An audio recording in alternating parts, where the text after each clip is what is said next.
Safety talk number 100. Double insulation of power tools. Many of the tools we use in our workshops have double insulation. But what is a double insulated power tool? Can a metal body drill have double insulation? Does a double insulated tool need a 3-wire cord and a 3-prong plug? These are questions I often hear from many of you.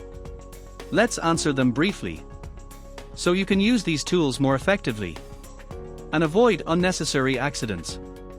Double insulated tools usually last longer, are lighter, and safer than metal-bodied tools.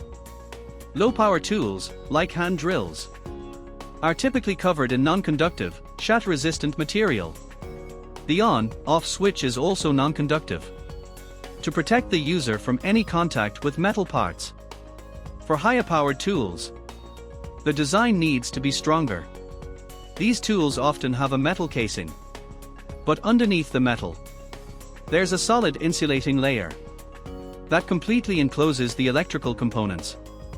So how can you identify a double insulated tool?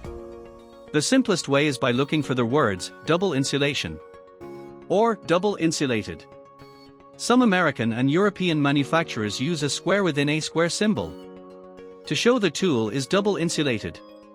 In a double insulated tool, every part, inside and out, including the on-off switch, is designed to protect the user.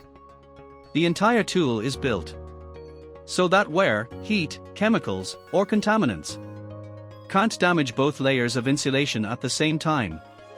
Double insulated tools do not require grounding wires, a 3rd prong, or a 3-wire plug. This is because the user is always protected from any part that could cause a short circuit. How can we make sure these tools stay safe? The simplest way is by inspecting them before and after each use. Check that the insulation is still in perfect condition. But only those who are trained or authorized should do this. Otherwise, the tool should be taken to maintenance. Despite what many people think, double insulated tools can still get damaged. They are not indestructible, even though they are built to handle rough use.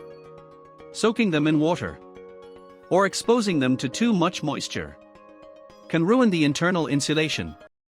Frequent cleaning and proper handling will help keep them safe. One of the most neglected parts is the power cord. Never yank or pull the cord to unplug a tool. Always unplug it by pulling the plug itself. I've seen several of you doing this, and I've told you before, it's a habit we must break immediately. Keep cords away from sharp edges, excessive heat, solvents, and oils.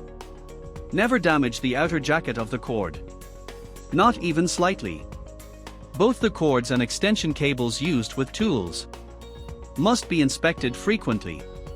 And that doesn't just mean before or after a task, but also during use. Power tools are incredibly helpful. They save us time and effort. But when we use them carelessly, or fail to inspect them on time, they can cause serious injuries, even fatal electrocution.